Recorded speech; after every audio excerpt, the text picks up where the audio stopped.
तो हे फैमिली, कैसे हैं आप सब। आई होप आप लोग बहुत अच्छे होंगे। तो वैसे तो पता है, आप लोगों को पता ही है यूट्यूब पे क्या चल रहा है। कंट्रोवर्सी कंट्रोवर्सी कंट्रोवर्सी ही चल रही है।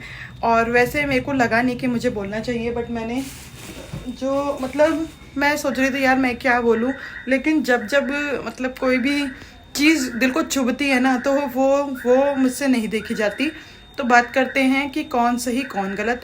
और हम ये बात क्यों कर रहे हैं, क्योंकि हम वैसे तो ठीक है यूट्यूब पे वीडियोस बनाते हैं, लेकिन हम एज अ व्यूवर हम देखते हैं, हमारे फेवरेट क्रिएटर होते हैं, तो हमें पसंद होते हैं वो लोग। तो मैं आप लोगों को बता दूं, मैं यहाँ पर किसी का साइड नहीं ले रही हूँ, लेकिन एक चीज़ ज़रूर बता रही हूँ कि जिससे आपको बहुत सारी चीज़ें क्लियर हो जाएंगी।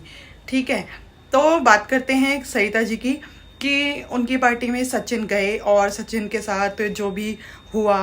तो एक बात बता दूं मैं आपको, आप डे वन से सरिता को, सॉरी बड़े हैं वो मुझसे, लेकिन कोई नहीं, बड़े नहीं है, इक्वली होंगे यार, छोड़ो ठीक है, बड़े हों छोटे हों, सरिता जी बोल देती हूँ। तो उनको आप जानते थे, उनका जॉली नेचर जानते थे, उनकी लाउड वॉइस जानते थे। और जैसे हमारा ग्रुप होता है ना, कोई शांत स्वभाव का होता है, कोई मुंहफट होता है, कोई बहुत जॉली टाइप का होता है, कोई बहुत मजाकिया होता है। तो ऐसे सब लोग होते हैं।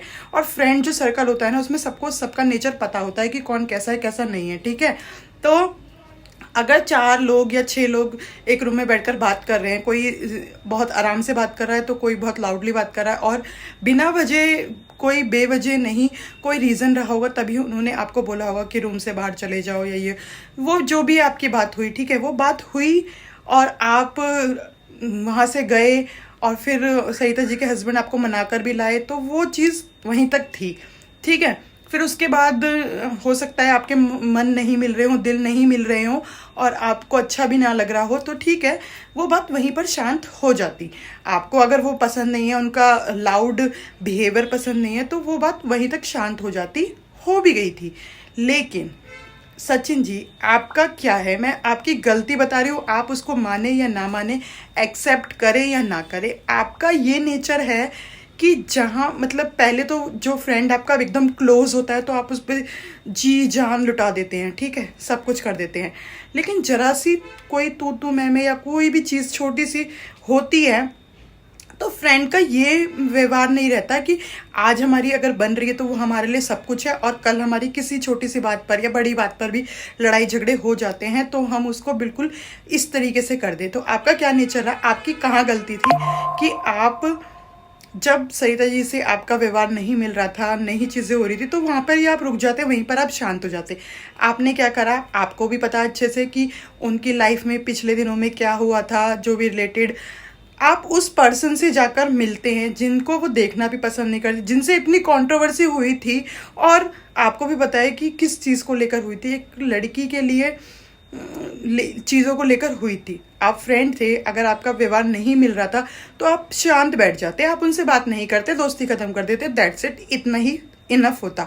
लेकिन आप उस पर्सन के पास जाते हैं, उससे मिलते हैं, जबकि मैंने इन 3 सालों में कभी नहीं देखा। जैसे ही सरिता जी से लड़ाई हुई है, जैसे ही आपका व्यवहार खराब होने लगा है, आप उस पर्सन के पास जाते हैं, ईशू गंगोरे के पास आप जाते हैं और उनसे मिलते हैं और वीडियो डालते हैं। चलो मिलते हैं, आपका दिल, आपकी मर्जी, आप जहाँ पे जाते हैं। और आप लिखते भी ये हैं कि कुछ लोगों को जलन होगी, कुछ लोगों को ये हो जाएगा, कुछ लोगों को, तो भाई सरिता को तो बुरा लगेगा ना, लगेगा ना। जब किसी की किसी से लड़ाई हो जाती है और आप उसके फ्रेंड है, तभी आप क्यों जाते हैं, उससे पहले आपकी फ्रेंडशिप कहाँ रहती है, आपका व्यवहार कहाँ रहता है।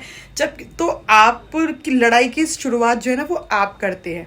आप जैसे कि निकू सुमित के उसमें भी ये चीज़ें ही हुई थी कि दोनों भाइयों में लड़ाई थी, लेकिन आपने बीच में घी डालने का काम करा। ठीक है, वो तो जहाँ पे लड़ाई होती है आपको बीच में कूदने की ज़रूरत नहीं है।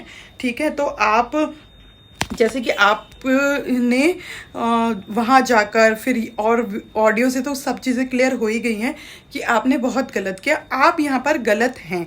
मैं मानती हूँ कि सरिता जी भी थोड़ी बहुत गलत है कि उन्होंने लाउडली बोला, लेकिन उन्होंने हक से बोला। वो समझती थी कि मेरे सारे फ्रेंड है, मेरे व्यवहार से वाकिफ़ हैं कि मैं कैसे बोलती हूँ कैसे नहीं बोलती हूँ, उसको आप चीज़ों को क्लियर कर सकते थे। बट आप वहाँ जाके आग में घी का काम आपने करा है, तो आप यहाँ पर तो बस मैं यही कहना चाहूँगी कि सचिन जी आप गलत हैं, और एक गलती को आप एक्सेप्ट करने की बजाय आप गलतियों पे गलतियाँ करे जा रहे हैं। बाकी आप इंसान बहुत बढ़िया हो, मैं ये नहीं कह रही कि आप इंसान बढ़िया नहीं हो, लेकिन सिचुएशन वो गलत हो गई जिसमें आप गलतियों पे गलतियाँ करे जा रहे हो। आप ही सोचो, आपके घर में ऐसे कोई सिचुएशन रही होती, किसी से इतनी तरह की लड़ाई हुई होती और कोई आपका ही क्लोज फ्रेंड इस तरह से करता, तो आपको भी बुरा लगता ना? लगता नहीं ना? लगता। तो बस मैं यही कहना चाहती हूँ कि आप यहाँ पर गलत हो। सरिता जी बिल्कुल सही है, जैसा उनका व्यवहार हो रहा है वो बिल्कुल सही है। तो आप जो बोल रहे हैं ना सोशल मीडिया पे सब आपको कॉर्नर कर रहे हैं, तो कॉर्नर कोई आपको नहीं कर रहा। और गलत देखो दोनों ही हो, मतलब सिर्फ वो सिचुएशन जहाँ पे फ्रेंड्स वगैरह बैठे हुए थे या फिर कहा सुनी हुई, बस वो सिचुएशन पर। बाकी सरिता जी बिल्कुल सही हैं, क्योंकि वो जब आपकी लड़ाई झगड़े जो भी हो गए उसके बाद वो भी अब आराम से बैठी थी। आपने शुरुआत करी, आप वहाँ जाते हैं, ईशू गंगोरे के पास जाते हैं, वीडियो बनाते हैं, टॉपिक भी ये लिखते हैं और टाइटल भी यही डालते हैं।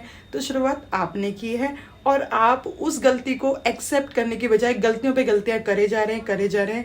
देखो, किसी को इतना भी बदनाम मत करो। बहुत मेहनत करी है उन्होंने यहाँ तक आने में, माना आपने भी बहुत मेहनत करी है, बट आप यहाँ पर गलत हो। एज अ व्यूवर मैं जैसे दोनों की वीडियो देखती हूँ तो उसी अकॉर्डिंग को कह रही हूँ कि आप गलत हो यहाँ पर। और थोड़ी बहुत जो वहाँ पर वो गलत थी तो वो चीज़ें सुधर सकती थी, लेकिन आपने बहुत बड़ी गलती की है, तो उस चीज़ को एक्सेप्ट कीजिए। क्योंकि आप बहुत मेहनत से यहाँ पर आए हैं, दोनों ही बहुत मेहनत से आप आए हैं। क्या फ़ायदा है यार, ये 4 दिन सब लोग याद रखेंगे, मज़े लेंगे, कोई फ़ायदा नहीं है इन चीज़ों का ना, कोई भी फ़ायदा नहीं है। तो बस मैं इतना ही बोलूँगी कि मेरा जो मैं बोल रही हूँ कि सरिता जी बिल्कुल सही हैं, क्योंकि यार उन्होंने कितनी आओ भगत, कितनी इज्जत, कितना। और आप सबने जितने भी क्रिएटर है, आप सबने अपने अपने व्लॉग में बताया कि उन्होंने किस तरीके से स्वागत करा, एक एक बंदे को देखा उन्होंने। इतना कोई भी नहीं करता, लेकिन उन्होंने किया ऐसा ना। तो इतनी सी बात पर उनकी ये सब चीज़ें जो देखी थी आपने, वो मत भूलिए यार, किसी का एहसान मत भूलिए। और पैसे का घमंड क्या यार, कोई किसी को पैसा नहीं देता। तो आप बोल रहे हैं ना सरिता जी को कि पैसे पैसे पैसे, भाई पैसा कोई किसी को नहीं देता, आप अपने लिए कमाते हैं, वो अपने लिए कमाते हैं। इतना जिगरा होना चाहिए। उन्होंने तो आप लोगों की आओ भगत में, हर चीज़ में, इवन उनकी फैमिली ने कितने अच्छे से आप लोगों का स्वागत किया, आप लोगों की देख रेख की।